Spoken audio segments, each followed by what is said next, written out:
दोस्तों, जब से मोदी जी ने आत्मनिर्भर भारत का ऐलान किया है और जब से एमएसएमई का नया डेफिनेशन अनाउंस हुआ है, तब से आप सबके मन में काफी सारा कंफ्यूजन है, काफी सारा सवाल है। जैसे कि एमएसएमई का नया डेफिनेशन क्या हुआ, नया क्लासिफिकेशन क्या हुआ, फिर एज ए सोचिए मैं एक ट्रेडर हूं, तो एज ए ट्रेडर क्या मैं एमएसएमई में रजिस्ट्रेशन ले सकता हूं, या फिर एमएसएमई में क्या सिर्फ कंपनी ही रजिस्ट्रेशन ले सकता है, बाकी और कोई नहीं? मतलब सिर्फ प्राइवेट लिमिटेड और पब्लिक लिमिटेड कंपनी ही ले सकता है, बाकी और जो भी है प्रोप्राइटरशिप, पार्टनरशिप, क्या लोग नहीं ले सकते? इन सारे सवालों का जवाब लेके मैं अभिषेक आप सबका स्वागत करता हूं हमारा चैनल सॉल्व टैक्स प्रॉब्लम में। दोस्तों, अभी से वीडियो को लाइक कर दीजिए, क्योंकि मुझे आशा है इसी एक वीडियो में ही आपको इन सारे सवालों का जवाब मिल जाएगा। तो बकबक बंद करके मेन टॉपिक में आ जाए। दोस्तों, एमएसएमई, ये जो वर्ड है एमएसएमई, इसी में सारे सवाल का जवाब छुपा हुआ है। मतलब micro, small and medium enterprise. अगर इन चारों टर्म्स को अगर हम लोग अच्छी तरह से समझ ले तो कोई भी कंफ्यूजन नहीं रहेगा। दोस्तों, तो पहले समझते हैं एमएसएम, माइक्रो, स्मॉल और मीडियम को। ये जो क्राइटेरिया है, ये क्राइटेरिया पहले कुछ और था और अभी कुछ और अनाउंस हुआ है। पहले जो क्राइटेरिया होता था वो इन्वेस्टमेंट के ऊपर होता था, investment in plant and machinery या फिर इक्विपमेंट। मैन्युफैक्चरर के लिए था प्लांट एंड मशीनरी और सर्विस प्रोवाइडर के लिए था इक्विपमेंट। इक्विपमेंट क्यों? सोचिए मैं एक सर्विस प्रोवाइडर हूं, एज ए कॉस्ट अकाउंटेंट मैं कोई कोचिंग सेंटर स्टार्ट किया। अब मुझे तो कोई प्लांट एंड मशीनरी नहीं चाहिए दोस्तों, मुझे इक्विपमेंट चाहिए। मैं कंप्यूटर बैठाया, फिर सेटअप तैयार किया, इक्विपमेंट। अब कोई एडवोकेट सर्विस दे रहा है, उन्हें कोई प्लांट एंड मशीनरी नहीं चाहिए दोस्तों, उन्हें इक्विपमेंट चाहिए। इसलिए मैन्युफैक्चरर के लिए था प्लांट एंड मशीनरी और सर्विस प्रोवाइडर के लिए था इक्विपमेंट। अब ये माइक्रो, स्मॉल और मीडियम क्या था, इसमें क्राइटेरिया क्या था और नया क्राइटेरिया क्या है, इसके बारे में थोड़ा जानते हैं। जो चेंजेस हुआ है उसको जानते हैं, इसमें आपको काफी सारा कंफ्यूजन दूर होगा। जो मन में सवाल चल रहा है ना कि नया डेफिनेशन क्या हुआ, ये आप जान पाएंगे। तो पहले चलते हैं जो पहले जो क्राइटेरिया था उसके ऊपर।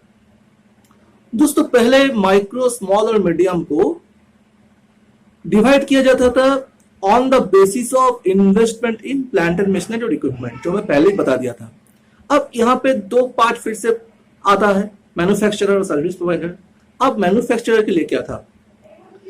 फॉर माइक्रो इन्वेस्टमेंट था 25 लाख तक, फॉर स्मॉल इन्वेस्टमेंट था 5 करोड़ तक, और फॉर मीडियम इन्वेस्टमेंट था 10 करोड़ तक।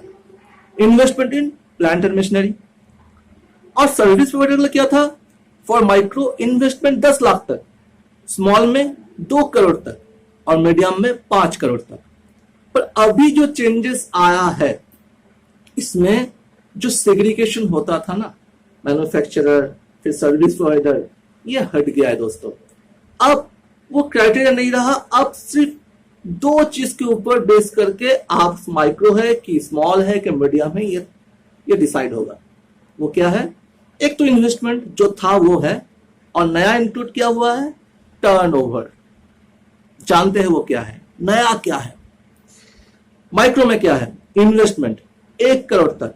पहले जो था 25 लाख तक इन्वेस्टमेंट, वो हो गया 1 करोड़ तक, और साथ में टर्नओवर ऐड कर गया है। टर्नओवर क्या है? 5 करोड़ तक। मतलब माइक्रो में कौन कौन आएगा? जिनका investment in plant and machinery और इक्विपमेंट 1 करोड़ तक है और टर्नओवर 5 करोड़ तक है। स्मॉल में कौन आएगा? इन्वेस्टमेंट 10 करोड़ तक, टर्नओवर 50 करोड़ तक। और मीडियम में कौन कौन आएगा? इन्वेस्टमेंट 20 करोड़ तक और टर्नओवर 100 करोड़ तक। ये तो है नया डेफिनेशन। आपको समझ में आ गया होगा क्या क्या चेंज हुआ है। आप साइड में देख भी रहे हैं जो एग्जिस्टिंग रूल और जो चेंजेस रूल्स दोनों दिया हुआ है। आप साइड में इसको नोट कर लीजिए दोस्तों। अब आते हैं एंटरप्राइज। एंटरप्राइज को अगर हम लोग जान लेंगे तो पता चल जाएगा कि एक ट्रेडर एमएसएमई रजिस्ट्रेशन कर सकता है। गर्मी बहुत है दोस्तों, एकदम मतलब हाल खराब हो गया।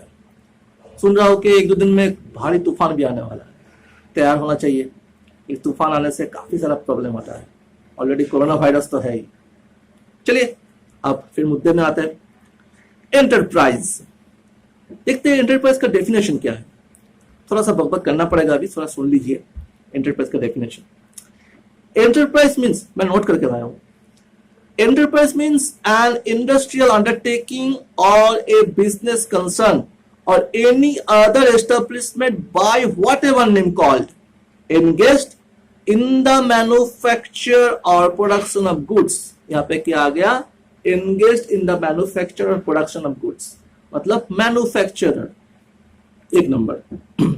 in any manner pertaining to any industry specified in the first schedule to the Industries Development and Regulation Act 1951 or engaged in the providing or rendering of any service, मतलब मैन्युफैक्चरर और सर्विस प्रोवाइडर। यहाँ पे कहीं भी trade नहीं लिखा है दोस्तों, ट्रेडर्स नहीं लिखा है। यहाँ पे ट्रेडर्स मतलब क्या हो गया, मैं यहाँ पे दो पार्ट में डिवाइड करता हूं। एक तो चीज आपको पता चल गया, मैन्युफैक्चरर है और सर्विस प्रोवाइडर है। अब देखिए दोस्तों, आप कहीं से परचेस करके लाए और फिर उसको सेल किए, नॉर्मल ट्रेडर, नॉर्मल ट्रेडिंग कर रहे हैं जी, आप तो एलिजिबल नहीं हो। पर दोस्तों आप मैन्युफैक्चरिंग करके वो गुड्स खुद बेचते हो मार्केट में, कंज्यूमर के पास डायरेक्टली, बीच में कोई नहीं है, आप ही तैयार किए, आप ही बेच दिए, तो आप तो ट्रेडर भी हो, मगर आप मैन्युफैक्चरिंग करके बेचते हो। यहाँ पे जो मैन्युफैक्चरिंग हो गया, मैन्युफैक्चरर आप हो गए, आप रजिस्ट्रेशन ले सकते हो। ये चीज को ध्यान रखिए, इस बात को, नॉर्मल ट्रेडिंग अलाउ नहीं है। अगर कुछ रूल चेंज होता है तो मैं जरूर आपको बता दूंगा। अब दोस्तों थर्ड जो सवाल था, कौन कौन कर सकता है रजिस्ट्रेशन, मैन्युफैक्चरर हो गया, सर्विस प्रोवाइडर हो गया। अब सोचिए कोई प्रोप्राइटर है पर मैन्युफैक्चरर है, क्या वो ले सकता है? जी हाँ दोस्तों, हर कोई ले सकता है। Proprietor, partnership firm, Hindu independent family, यहां तक ट्रस्ट भी ले सकता है। आप लिस्ट देख सकते हैं, पूरा लंबा लिस्ट दिया हुआ है यहाँ पे। तो कंफ्यूजन यहाँ पे खत्म हो गया। नंबर 1 नया डेफिनेशन पता चल गया। नंबर 2 ट्रेडिंग, अगर ट्रेडर है तो क्या होगा। Number 3 proprietor, partnership firm, HUF, trust, कोई भी ले सकता है एमएसएमई रजिस्ट्रेशन, बस वो मैन्युफैक्चरर होना चाहिए या फिर सर्विस प्रोवाइडर होना चाहिए। आशा करता हूं दोस्तों आपको इस तीनों सवाल का जवाब मिल गया। और भी काफी सारे सवाल आता है एमएसएमई के ऊपर, जैसे कि दोस्तों एमएसएमई में रजिस्ट्रेशन कैसे करें उद्योग आधार में, काफी आसान है दोस्तों, दिखा देंगे आप लोगों को। फिर आप रजिस्ट्रेशन करने के बाद कुछ कंप्लायंस है, कुछ फॉर्म फिलअप करना पड़ेगा फिर से, वो भी आपको बता देंगे दोस्तों। काफी कुछ रूल है, रजिस्ट्रेशन करने के बाद क्या क्या रूल है उसको लेके एक और वीडियो बनाएंगे दोस्तों। आज के लिए इतना, क्योंकि एक वीडियो में उतना सारा पॉसिबल नहीं है और आप लोग भी बोर हो जाएंगे। तो दोस्तों कैसा लगा वीडियो? अच्छा लगा तो लाइक कर दीजिए। अगर लगता है किसी और को ये वीडियो काम में आएगा तो दोस्तों उसको शेयर कर दीजिए। सब्सक्राइब करना मत भूलिए, बेल आइकन प्रेस करना मत भूलिए। आज के लिए इतना ही। ठीक रहिए, घर में रहिए, सेफ रहिए। थैंक यू दोस्तों, थैंक यू वेरी मच। नमस्कार।